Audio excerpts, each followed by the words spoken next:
Salam dan salam sejahtera kepada saudara dan saudara sekalian. Sudah tentu kita punya cita pada saat ini karena kita tahu hari ini harinya Tuhan. Amin saudara. Oleh itu mari kita datang kepada Tuhan dalam doa kita. Mari kita berdoa.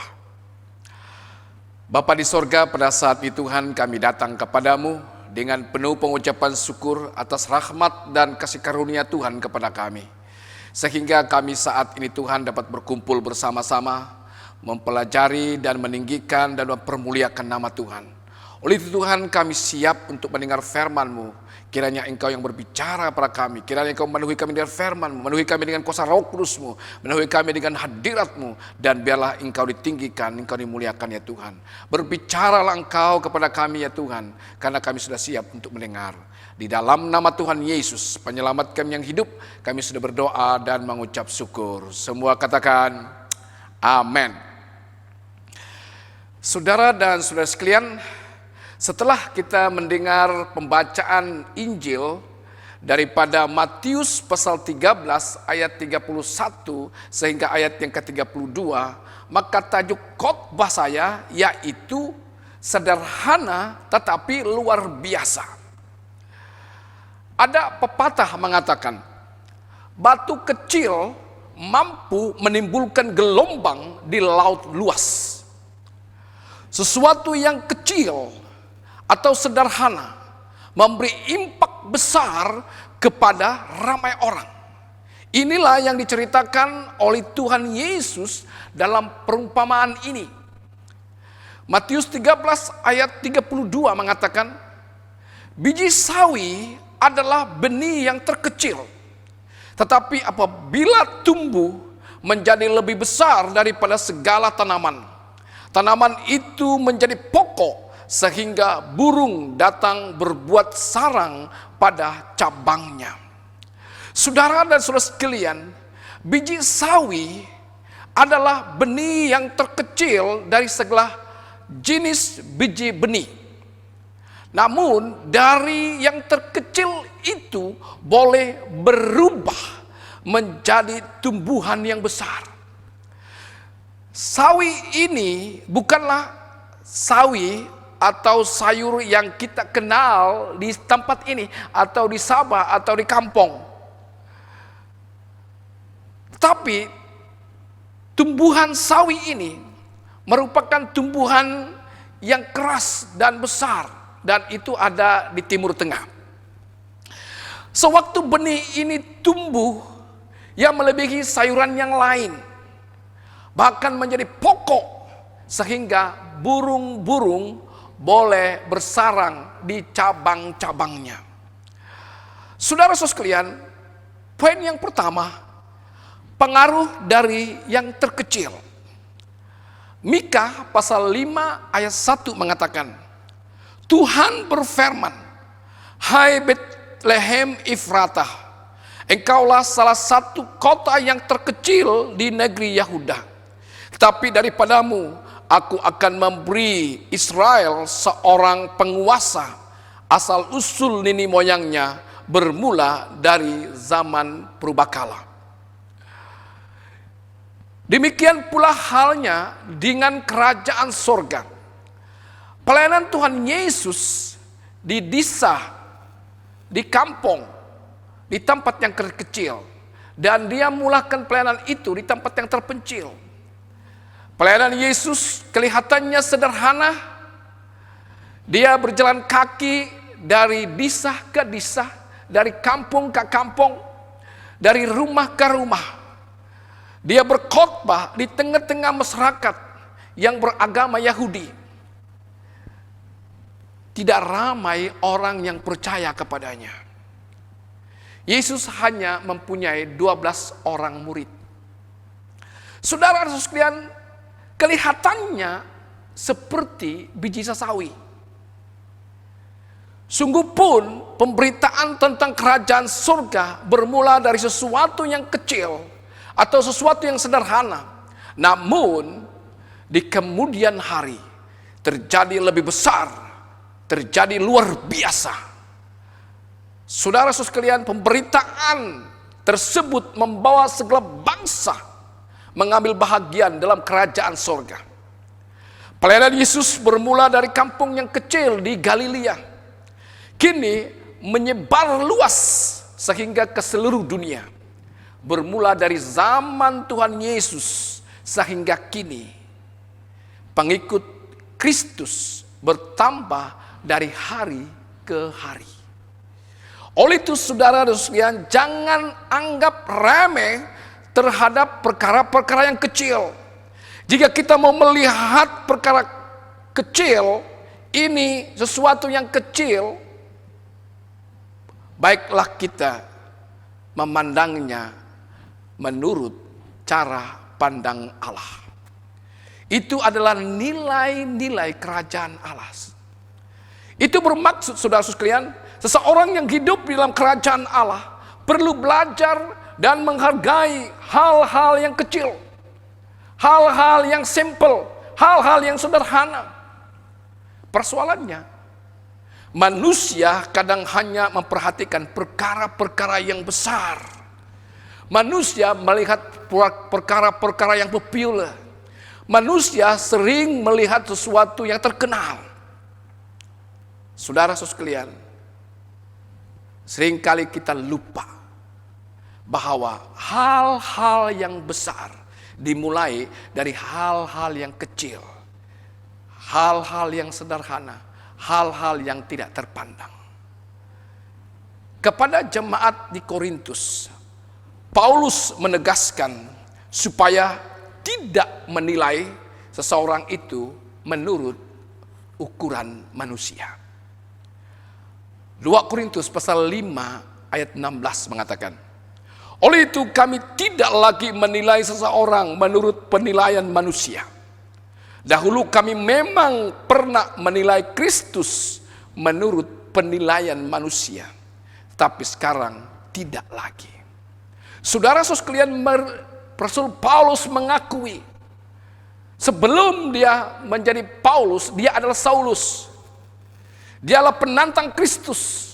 Dia melihat Kristus sesuatu yang kecil, sesuatu yang tidak berguna dibandingkan dengan pengetahuan dan dengan keagamaannya sebagai agama Yahudi. Tapi dia mengakui hari ini, saudara sekalian, dulu saya memandang Yesus dengan ukuran manusia, tapi hari ini saya memandang Yesus dengan ukuran Allah. Oleh itu saudara sekalian, kalau kita melihat seseorang, kita harus melihat dia dengan cara pandangan Allah. Kalau kita perlu menilai seseorang, baiklah kita menilainya menurut ukuran Allah. Kita perlu memandang seseorang sebagaimana Allah memandang orang tersebut. Jangan pandang orang menurut ukuran kita sendiri, tapi pandanglah dia sebagaimana Allah memandangnya.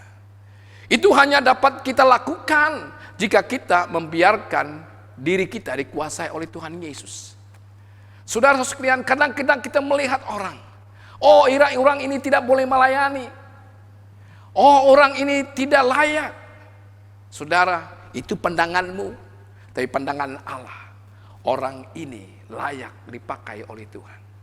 Saudara sekalian, lihat murid-murid Yesus. Mereka adalah latar belakang yang berbeda, dari latar belakang yang terkecil, dari latar belakang yang tidak terkenal. Namun Tuhan memilih mereka. 12 murid itu dipakai Tuhan luar biasa, menggemparkan dunia. Oleh itu saudara sekalian, jangan memandang rendah kepada dirimu dalam melayani Tuhan.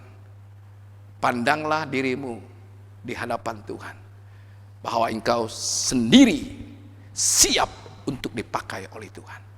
Amin saudara. Poin yang kedua, setia dalam perkara kecil. Kita sering berpikir bahwa hidup ini hanya diisi dengan melakukan perbuatan-perbuatan besar. Kita mengabaikan hal-hal yang kecil, hal-hal yang sederhana. Kita berpikir kalau kita melakukan perkara yang besar dalam hidup ini, maka hidup kita itu lebih bermakna, lebih berarti, lebih bernilai. Contohnya saudara sekalian, kita sering kali berpikir, kalau saya memiliki uang yang banyak, kalau saya memiliki harta yang banyak, saya akan membuka serikat, saya akan membuka perusahaan dan menolong orang yang kekurangan. Kalau saya mempunyai uang yang banyak, saya akan memberi persembahan yang banyak kepada gereja. Saya akan menolong, develop gereja. Kalau saya seorang yang kaya, seorang yang punya harta yang banyak, saya akan menolong orang-orang miskin. Kita berpikiran seperti itu. Sehingga hanya kalau kita ada uang, ada harta, ada kekayaan, barulah kita boleh melakukan sesuatu. Saudara-saudara sekalian, menjadikan hidup ini lebih bermakna tidak diukur dari sesuatu yang besar.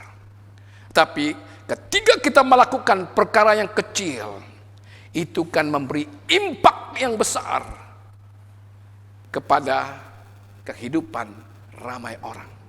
Kalau kita melakukan yang sederhana, itu akan memberi kesan yang baik kepada setiap orang yang menerimanya. Saudara-saudara sekalian, Matius pasal yang ke-25 ayat 23 mengatakan, maka kata tuannya itu kepadanya, baik sekali perbuatanmu itu, hai hambaku yang baik dan setia. Engkau telah setia memikul tanggung jawab dalam perkara yang kecil. Aku akan memberikan kepadamu tanggung jawab dalam perkara yang besar. Masuklah dan turutlah dalam kebahagiaan Tuanmu.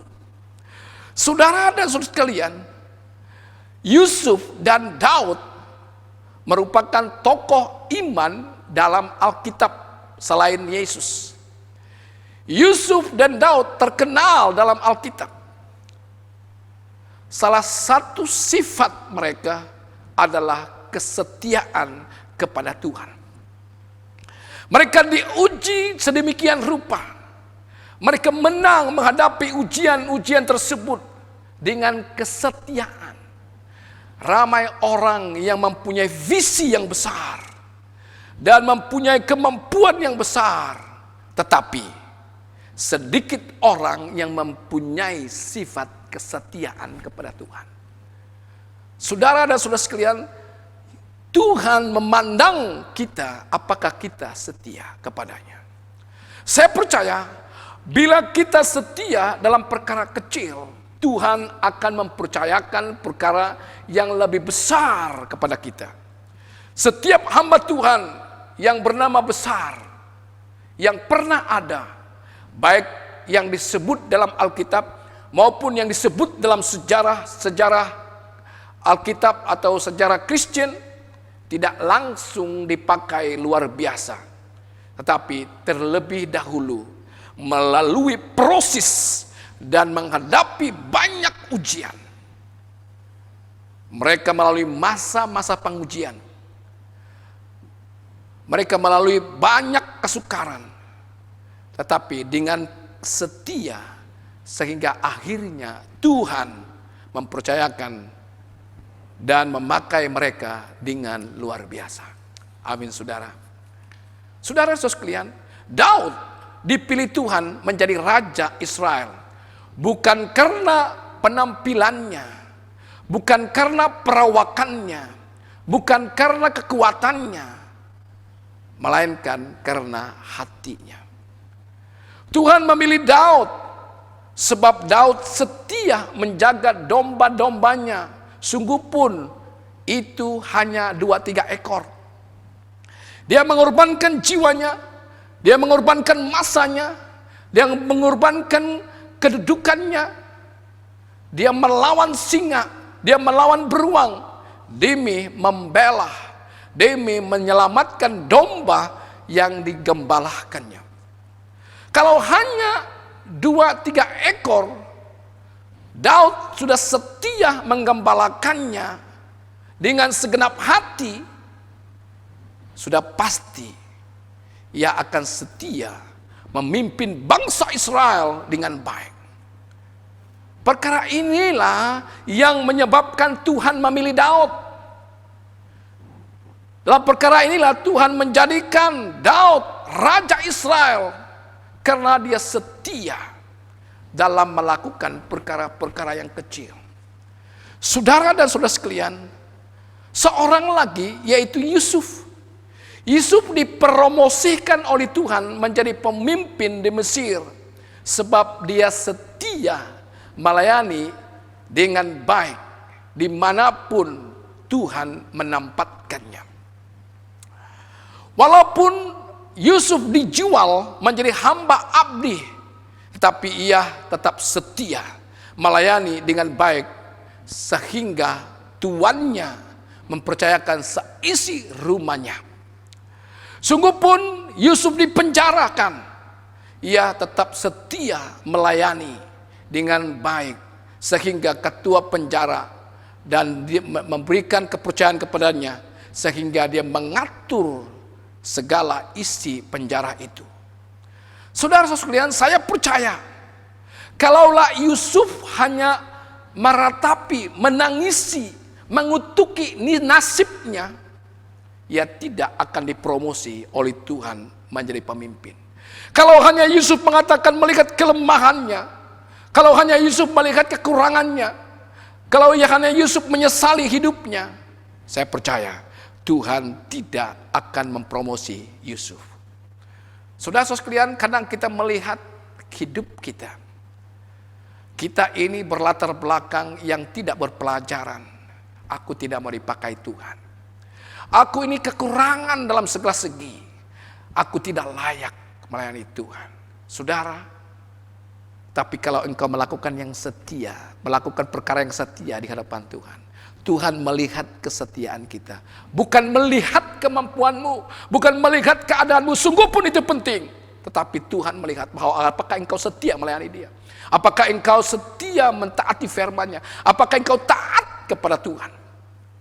Saudara, dalam Filipi pasal yang kedua, ayat 8 hingga ke 11 mengatakan, dia merendahkan diri dan hidup dengan taat kepada Allah sehingga mati, yaitu mati di atas salib. Itulah sebabnya Allah meninggikan dia setinggi-tingginya dan mengaruniai dia kedudukan yang lebih tinggi daripada semua kedudukan yang lain. Oleh itu, untuk menghormati Yesus, semua makhluk di sorga dan di bumi dan di bawah bumi akan sujud menyembah Dia.